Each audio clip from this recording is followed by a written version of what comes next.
Olá, minha gente, tudo bem? Como é que vocês estão? Espero que todos estejam bem. Continuem em casa, né? A quarentena ainda não acabou e vamos dar continuidade às nossas aulinhas online, tá? Espero que vocês estejam conseguindo acompanhar os nossos vídeos lá na plataforma. Por favor, não deixem acumular, minha gente, aulas, as atividades, tá certo? Porque nós não sabemos quando isso irá acabar. Então, hoje nós iremos entrar em outro conteúdo, tá? Nós vamos falar sobre o processo evolutivo das plantas, tá certo? Então, nós vamos entender um pouquinho como que aconteceu essa evolução, tá? Então, vamos lá relembrar um pouquinho sobre as características gerais das plantas, né? Fazem parte do reino plant, tá? Obviamente, né? São seres pluricelulares, ou seja, são compostos por várias células. Células essas que são células eucariontes. Por que são células eucariontes? Exatamente, porque possuem a carioteca, ou seja, possuem lá a membrana nuclear, tá? E também são seres autotróficos ou autótrofos, fotossintetizantes, gente. Eles conseguem produzir, sintetizar o seu próprio alimento, tá bom? Então, essas características geraisinhas aí das plantas para que a gente possa relembrar. Posteriormente aí, no próximo slide, nós vamos entender um pouquinho sobre a origem das plantas. Por isso que a aula vai falar sobre o processo evolutivo das plantas, tá, gente? Então, há muito tempo, os cientistas, né, todo mundo achava que as algas, tá? Elas eram plantas, principalmente as algas verdes. Quando viam lá, né, as algas no mar, no rio, enfim, eles achavam que era uma planta do mar, era uma planta aquática. Mas depois de muito tempo de estudos, né, foi visto e é comprovado, tá? Que as algas, por mais que elas sejam fotossintetizantes, tá? Por mais que elas se alimentem também através da luz do sol, por mais que elas possuam clorofila, tá?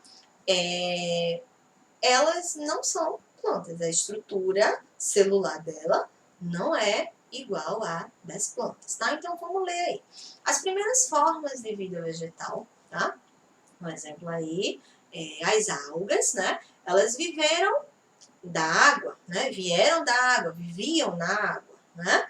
E depois dessas, né, foram surgindo aí os vegetais, como por exemplo os musgos, tá? O que são os musgos? São aqueles lodos, né? Quando a gente pisa assim naquela pedra cheia de lodo, a gente faz o quê? Leva aquele baque, né? Aquela queda bem linda, né? Então, aquilo são musgos, são plantas, tá? E eles amam ambientes úmidos. Depois a gente vai estudar eles com bem muitos detalhes na próxima aula e a gente vai entender o porquê que eles precisam estar e eles gostam de estar em ambientes úmidos, tá? Então, depois do surgimento dos musgos, tá, que foram as primeiras plantas, tá, eles possuíam, né, o surgimento das plantas que possuíam elementos de transporte de água, lembrando que os musgos não possuem, tá, esse movimento de transporte de água, eles não possuem, tá, que são justamente pequenos canais, tá, que só vão surgir no processo evolutivo, tá, no próximo grupo das plantas, como por exemplo nas samambaias, tá, elas já vão possuir esses canais que vão fazer, né, esse processo de transporte de água para toda a planta. E a planta daí, após ter essa característica de ter esses canaizinhos de transportes, já possuíam caules, tá? Raiz, folhas, tá? E por último, elas conseguiram se adaptar, aqui no caso isso engloba o último grupo, o grupo mais adaptado, mais evoluído, que além de caule, raiz, folha, possuem flores e frutos, tá? Então, nós, depois de sabermos aí essa questão da origem, vamos dar uma olhadinha aí nessa imagem em questão da evolução. Como eu falei para vocês aí, gente, as algas verdes, né, elas é um ancestral, tá? Elas não são, como eu falei para vocês, planta, mas existe aí um ancestral aí bem comum, tá? Então, com a evolução, tá? O que aconteceu? Começou a ter embrião, tá? E aí elas evoluíram e viraram o quê? Os que chamamos de musgos. Os musgos, eles fazem parte do grupo das briófitas, que são aquelas plantas mais simples, tá? Que foram evoluindo, né? Que já foi começando a ter presença de vasos condutores e se transformaram em pteridófitas. A partir das pteridófitas já são consideradas plantas vasculares. As avasculares, que não possuem vasos condutores, são as briófitas, tá? O único grupo que não tem esse vaso condutor, não precisa, é muito pequenininho e, enfim, eles não têm essa característica evolutiva. A partir das pteridófitas, eles já são considerados plantas vasculares, tá? Que aí eles foram evoluindo, já começou aí a presença de sementes, tá? E o crescimento foi bem maior. Um exemplo de pteridófita que eu esqueci de dar é um exemplo as samambaias, tá, gente? E, vamos lá, evoluíram e se tornaram gimnospermas, tá? Que a gente já consegue ver aí a presença de sementes, tá? Como, por exemplo, o pinheiro do Paraná, aquele pinheiro tipo árvorezinha de Natal, a gente vai estudar ele nas próximas aulas, tá? Então, eles são do grupo das gimnospermas. E por último aí, como eu falei para vocês, né? O grupo mais evoluído e é o grupo que tem mais diversidade de plantas, de espécies, é o grupo das angiospermas, que a gente vai ter o quê? Presença de flores, que são órgãos reprodutivos, tá? Que auxiliam muito na reprodução das plantas, que são angiospermas, e também a presença de frutos. O fruto vai ser justamente aquele material carnoso, né, que vai proteger as sementes. Então, a gente vê aí um processo de evolução. Primeiro grupo, briófitas, posteriormente, pteridófitas, depois angiospermas e finalizando o processo evolutivo das plantas com as angiospermas, tá? Então, qual que é a importância das plantas? A gente acha, é tão fácil, né? As plantinhas e tal. Então, as plantas, gente, elas nos dão uma boa manutenção para a nossa vida aqui na Terra, tá? As plantas são essenciais para que nós continuemos existindo aqui no nosso planeta Terra. Elas também estão na base da cadeia alimentar. Então, eles, animais, tá? Se alimentam de vegetais, inclusive nós. Nos alimentamos de frutas, de verduras, de folhas, enfim. Então, ela está na base da cadeia alimentar, dando aí uma excelente nutrição para os animais, tá? Para os demais seres vivos. Elas, como a gente bem sabe, liberam oxigênio para a atmosfera, tá? Que é justamente esse processo que ela faz da fotossíntese, que ela precisa reter o gás carbônico, que é bom para ela, tá? E elas liberam aí oxigênio à vontade para nós e os demais seres vivos que precisam de oxigênio, tá? As plantas, elas também vão ter importância médica, gente. Então, várias ervas, né, que nós chamamos de ervas, são utilizadas, várias plantas são utilizadas para extração, tá? Para a produção de fármacos, ou seja, de medicamentos, de remédios, são feitos à base de plantas. Por exemplo, o maracujina, né, que é aquele calmante, ele é de extrato, né, de planta, tá? Então, outro tipo de importância, os cosméticos, tá? Quem nunca aí usou um sabonete que tinha origem vegetal, né? Então, nós temos perfumes, sabonetes, shampoos extraídos, né? De copaíba, extraídos de maracujá, de pitanga, né? Então, também é usado aí nessa importância de fabricações de cosméticos, tá? A borracha, o carvão, a madeira em si, para a produção de móveis, N funções a madeira tem, né? Também é da planta, tá? Então, como é que ocorre, né, esse processo de respiração e de transpiração? Elas precisam de uma respiração tipo aeróbica, gente, ou seja, elas precisam de ar, tá?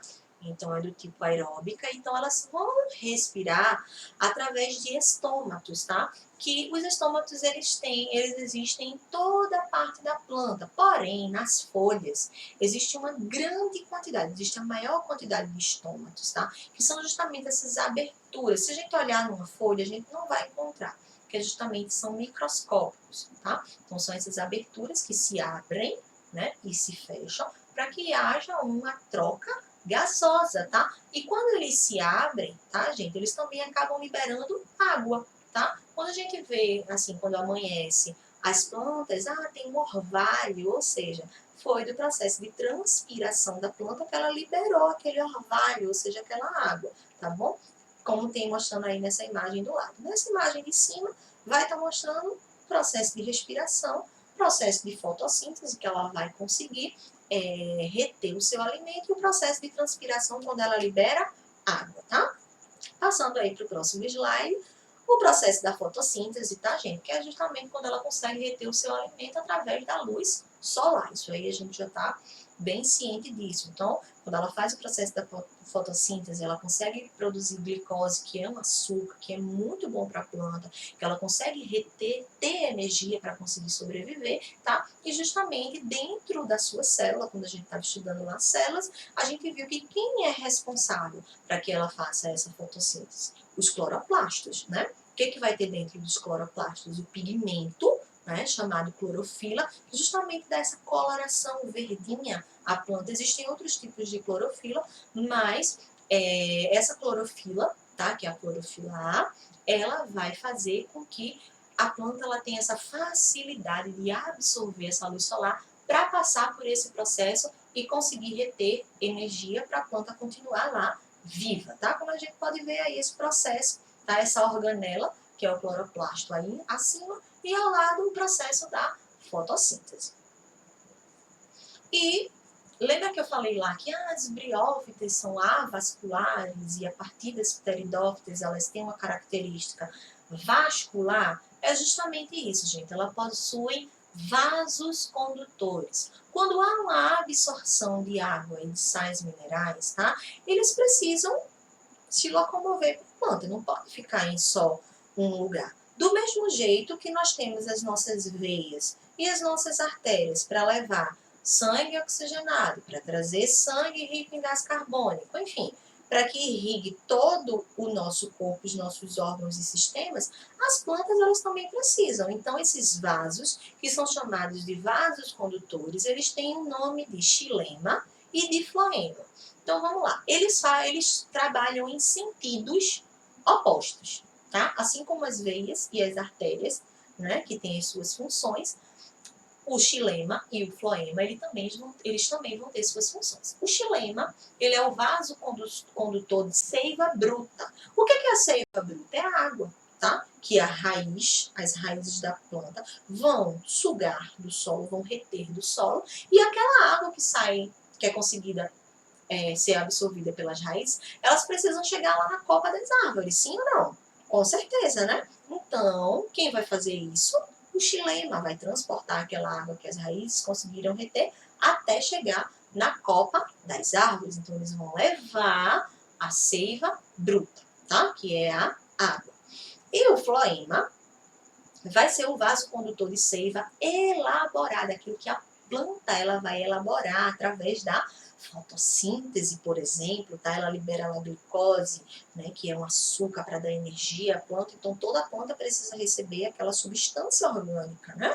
Então, quem é que vai levar da copa das árvores que ocorre lá na folha, né, até as raízes, para que passe por todo o caule? O floema, tá? Então, só para a gente resumir. Xilema, a raiz da planta até a copa, leva seiva bruta, né? E o floema faz o sentido contrário. Copa das árvores, ou seja, nas folhas, até a raiz, levando a seiva elaborada. Isso que ocorre o transporte de nutrientes. Em relação à reprodução, gente, eu coloquei essas imagens aí. Essa primeira é o tipo de reprodução que ocorre nas briófitas. Essa segunda é o que ocorre nas pteridófitas. Essa terceira nas gimnospermas e essa última aí nas angiospermas, tá? Que pode ser ocorrida de dois tipos. Sexuada, tá? Quando elas liberam esporos, tá? E assexuada pode ser por brotamento. Quando a gente estiver estudando as criptógamas e as fanerógamas, tá? Que elas se encaixam nesse grupo, a gente vai ver com muitos detalhes, mas isso um pouco mais à frente, tá? Então, só para que vocês vejam que ocorre um processo de reprodução aí nas plantas, sim, tá?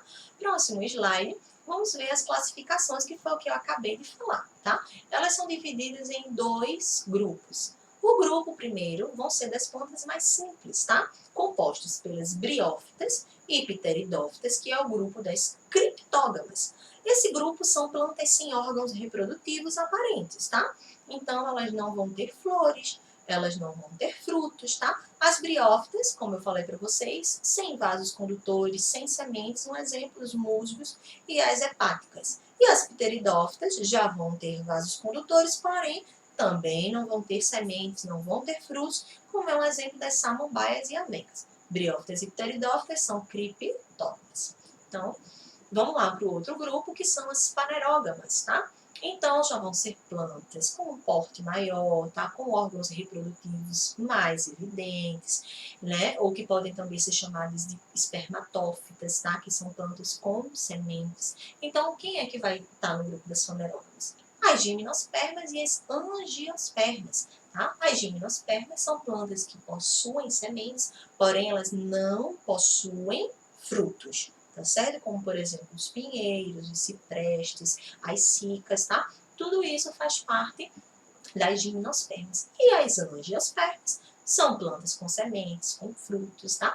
E vai englobar a grande maioria das plantas, como, por exemplo, a laranjeira, pé de feijão, o capim, a mangueira, o jambeiro, enfim, tá? Todas essas plantas que possuem frutos, flor e fruto, teve flor e fruto, é angiospermas, tá? Então, essa nossa aula aí de evolução das plantas, tá? Espero que vocês tenham compreendido, tá, minha gente? E existem aí algumas atividadezinhas para que vocês possam fazer. Essas páginas aí, por favor, não acumulem, minha gente, tá? Coloquem aí em dia essas atividades, até porque vocês têm outras disciplinas. Então, não deixem acumular, tá bom? Nosso amiguinho Pernalonga, que ficou conosco aqui até o fim da aula, a mensagenzinha deles de praxe, né? Fiquem em casa, pessoal, até tudo isso acabar. Gente, muito obrigada pela atenção, tá? Até a próxima aula. Tchau, tchau.